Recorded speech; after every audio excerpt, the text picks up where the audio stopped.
మాఘపురాణము 6వ అధ్యాయము శూద్ర దంపతులు ముక్తిగాంచిన కథ. పూర్వకాలమున ఆంధ్రదేశమున సుమందుడు అనువక శూద్రుడు ఉండేవాడు. అతడు అమితమగు ధనము ధాన్యము కలిగి ఉండెను. నిత్యము వ్యవసాయమును చేయుచు క్రూరమైన వడ్డీ వ్యాపారము చేయుచు అపకారపు బుద్ధి కలిగి గోవులను గేదెలను గుర్రములను మేకలను గొర్రెలను ఒంటెలను కొనుచు అమ్ముచు మితిలేని ధనమును సంపాదించెను. అట్టి వానికి సర్వభూతములయందు దయగల కుముద అను ఒక భార్య గలదు. సుమందుడు దుర్మార్గుడు, నాస్తికుడు, దేవతా విముఖుడు, అసత్యవాది, పాపాత్ముడు, నిర్దయుడనై ఉండెను. అతడు అతి కష్టపడి సంపాదించిన ధనమంతయు తాను తినక ఎవరికినీ పెట్టజాలక భూమి అందు పాతిపెట్టెను. కొంతకాలమునకు విధివశమున శుచివ్రతుడను ఒక ముని పుంగవుడు మాఘమాసమున రాత్రికాలమున ఆ సుమందుని ఇంటికి వచ్చెను. ఆ ముని మార్గాయాసము చేతను వర్షబాధ చేతను బాధను పొంది చలికి వణికిపోవచ్చు మాట్లాడజాలక ఆ సుమందుని భార్యను నివాసమునకై ఇట్లు ప్రార్థించెను. కళ్యాణి, నేను బ్రాహ్మణుడను. మార్గమున వర్షం వలన మిక్కిలి బాధపడి తిని. ఆకాశము మేఘములతో నిండి వర్షమును సూచించుచున్నది. చీకటి అలుముకొని ఉన్నది. మీ గృహము బాగుగానున్నది గాన ఈ చలికి వర్షమునకు మీ గృహమందు ఉండి బాధ లేకుండా నిద్రించి ఉదయమున వెడలిపోవదును. కాన మీ ఇంట నాకు నివాసము ఇమ్ము అని పలికెను. ఆ విప్రుని మాటలకు సుమందుని భార్య కుముద దయగలదై, బ్రాహ్మణోత్తమ, మా ఇంటిలోనికి వచ్చి నీ బాధ నివృత్తిని గావించుకుని సుఖింపుము అని చెప్పి గోవులను కట్టు స్థానమును శుభ్రపరిచి అలికి ముగ్గులు పెట్టి ఒక కంబళిని పరిచి ఆ బ్రాహ్మణుని కూర్చుండ నియమించెను. ఆ శుచివ్రతుడను మునిపుంగవుడును లోనికిపోయి ఆ కంబళమున కూర్చుండెను. శీతవాత బాధ నివారణకై కుముద మరొక కంబళిని కప్పుకొనుటికిచ్చి అగ్నిని ప్రజ్వలింపజేసి ముని ముందర ఉంచెను. ఆవుపాలు పితికి కాచి ఆకలి తీర్చుకొనుటకు ఆ విప్రునికిచ్చెను.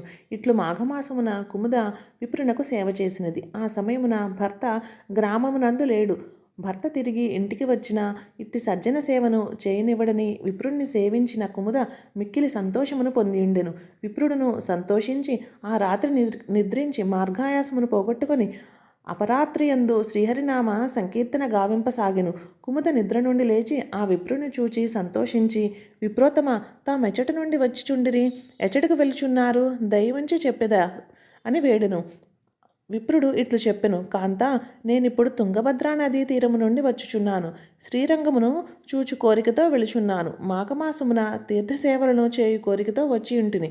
ఇందువలన విష్ణులోక ప్రాప్తి కలుగును అని పలికిన ముని మాటలు విని కుముద తిరిగి విప్రునితో, ఆర్య, మాఘఫలమేమి?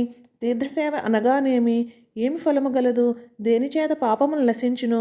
శ్రీహరిని దేనివల్ల సంతుష్టి అగును? సెలవివిండు అని ప్రార్థించెను. శుచివ్రతుడు కుముదతో ఈ రీతిగా చెప్పెను. కళ్యాణి, మాఘఫలమును వినిన వాని పాపమును నశించి మోక్షము పొందును. 100 జన్మల్లో సంపాదించిన పాపము సహితము నశించును. మాఘమాసమున సూర్యుడు మకర్రాశి యందు ఉండగా ప్రాతకాలమున ఎవడు 1,000 జన్మముల ఫలమిచ్చు మాఘస్నానము చేయునో వాని పాపములన్నీ నశించిపోవును. ఎవడు సూర్యోదయ కాలమున స్నానము చేసి రంగురంగుల పుష్పముల చేతను పరిమళయుక్తమగు పువ్వుల చేతను లేత తులసీ దళముల చేతను మాఘమాసాది అధిదేవతయగు శ్రీహరిని పూజించి శ్రీహరి ధర్మకథలను వినుచు యథాశక్తిగా దానములు ఇచ్చెదరో వారికి కలుగు ఫలము అనంతము. పురుషులు గాని స్త్రీలు గాని విజ్ఞానము చేత గాని అజ్ఞానము చేత గాని చేసిన బ్రహ్మ హత్యాది మహాపాతకములన్నీ క్షణములో నివారణ మగును. మాఘమాసమున స్నానము గాని జపము గాని దానము గాని చేయక కాలము గడుపు మానవుడు అంధతామిశ్రమను నరకమున పడి శాశ్వతంగా పొర్లాడుచుండును. ఏ ఒక్కనాడైనను మాఘమాసమున స్నానము చేయని నరుడు అనంతమగు జన్మలెత్తుచు మహాపాపుడై రౌరవాది నరకమందు దుఃఖము అనుభవించుచుండును. దీనితో సమాన ఫలమునిచ్చు మాసము లేదు. యజ్ఞయాగ దానాదుల వలన కలుగు ఫలము ఈ మాఘమాసం వలన కలుగును. శుభప్రదమైన ప్రయాగయందు ఈ మాసమున స్నానము చేయు వారికి శాశ్వత విష్ణులోక ప్రాప్తి కలుగును. అట్లే ఈ మాసమందు కావేరి, కృష్ణ, రేవ, తుంగభద్ర, సరస్వతి, గోకర్ణ, ప్రభాస, సోణ, భద్ర, గౌతమి, దక్షిణ కూపాది, వేగవతి, సుదీర్ఘిక, తామ్రపర్ణి ఈ నదులందు స్నానము చేయవారు విష్ణులోకమును పొందుదురు. మాఘమందు నుయ్య, కాలువ, చెరువు, నదులు మొదలగు వానియందు స్నానం ఆచరించు వారికి మోక్షము కలుగును. మరియు తిరిగివారు జన్మను పొందరు. మాఘమాసమున పుణ్యక్షేత్రములయందు జలములతో గాని గోవు పాదమంతటి నీటి లోతులో గాని ప్రాతస్నానము చేసిన పాపములు ఉండనేరవు. యమభటులు దరికి చేరరు. ఇహ మదనంత సుఖములనంది పరమునందు శ్రీహరి సాన్నిధ్యము చేరు. బలవంతము చేత గాని భక్తి చేత గాని అజ్ఞానము చేత గాని మాఘస్నానం ఆచరించిన ఎడల వారికి మోక్షము కరతలామకలకుము. ఈ రీతిగా పలికిన శుచివ్రతుని మాటలను విని కుముద సంతోషముతో అతన్ని స్తోత్రము చేసెను. మహానుభావ, మీ దర్శన భాగ్యము చేత నేను ధన్యతనైతిని. మా కులము పావనమైనది, మా పితృదేవతలు తరించిరి, మా గృహము పవిత్రమయ్యను అని మునీశ్వరునితో పలుకుచుండగా ఆ రాత్రి గడిచిపోయినది. బ్రహ్మీ ముహూర్తాన సూర్యోదయ కాలమందు స్నానార్థం ఆ మునీశ్వరుడు బయలుదేర్చున్నంత వారి వెంట కుముది కూడా వెన్నంటి ఇట్లనెను. విప్రోత్తమ, నా మాటను వినుము, నన్ను కరుణింపుము, నేను నీతో వచ్చి స్నానము చేసేదను. ముని ఆమె సద్బుద్ధికి చాలా సంతసముందెను. అంతటా కుముద స్నానము తొందరలో ఉండగా ఆమె భర్త సుమందుడు వచ్చెను. అంత కుముద అతనితో ముని రాకయు తన సేవయు మాఘమాస మహిమ తాను ఆ ముని వలన వినుట చెప్పి సూర్యోదయ కాలమున ఆ మునితో నదికి స్నానార్థం పోయేదనని ప్రార్థించెను. అట్లు పలికిన తన భార్య మాటలను విని సుమందుడు మిగుల కోపముతో, అమాయకులారా, ప్రాతకాలమున శీతల జలమందు ఏ ఏల మునిగెదవు? మాఘమనగానేమి, దాని ఫలితమేమి? ఇదంతయు నమ్మదగినది కాదు. ఏ విప్రుడు నీకు స్నానము గురించి బోధించినాడు? కథలకి ఉండుము. అట్లు కాదేని నిన్నిప్పుడు ఈ గదా దండము చేత దండింతును అని పలికిన భర్త మాటలను విని కుముద మనోవ్యాకులత చెంది మాఘస్నానమంది ఆసక్తి కలదే ఆ మునివల్లభని వెంట వేగముగా తటాకమునకు పోయి తొందరగా మాఘస్నానం ఆచరించును. ఆ సూర్యోదయ కాలమందు మాఘమాసమున సుమందుడు భార్యవు కుముదను దండించు సంకల్పంతో కర్ర చేబూని భార్యను కొట్టుచు బలాత్కారముగా ఆమెను పట్టుకొని చుండగా నట్లిరువురు జలమధ్యమున పెనుగులాడుతో అతడు కూడా స్నానమాడి వాడైను. ఇట్లు ఒకరినొకరు నీటబడి ఇష్టము లేకపోయినను స్నానము చేసిన వారే ఇంటికి వెళ్ళిరి. విప్రుడును స్నాన సంధ్యా వందనాది మొదలగునవి కావించుకొని తీర్థసేవకై తూర్పు దిక్కునకు పోయెను. కొంతకాలమున ఆ సూత్ర దంపతులు కాలానుగతంగా రోగపీడితులై మరణించిరి.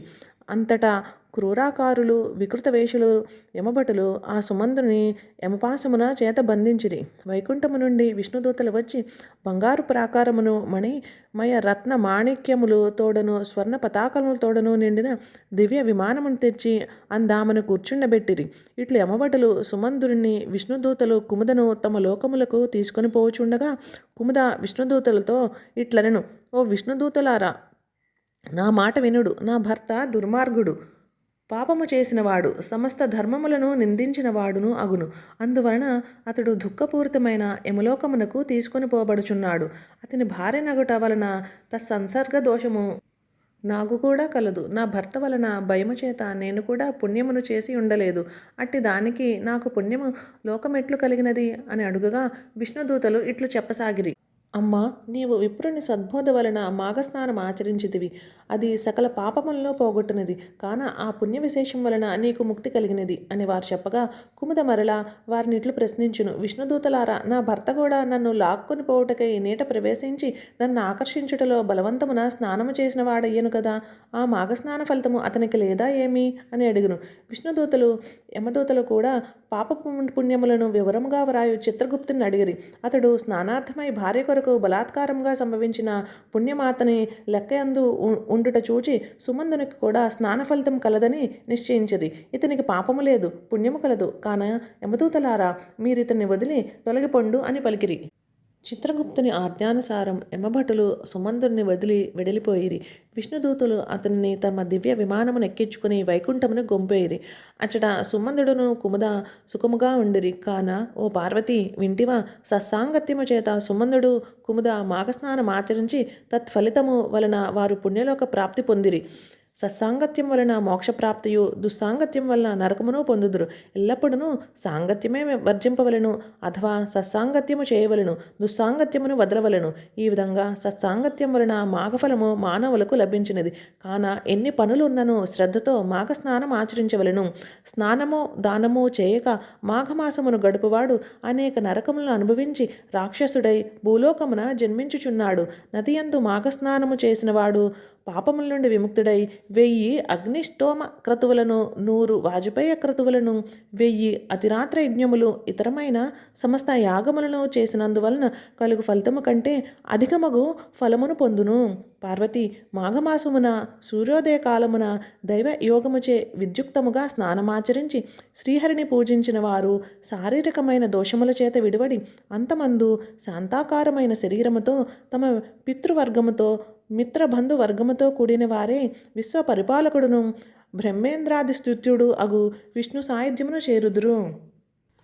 ఇది స్కాంద పురాణ అంతర్గతమగు మాఘ పురాణము 6వ అధ్యాయము సమాప్తము.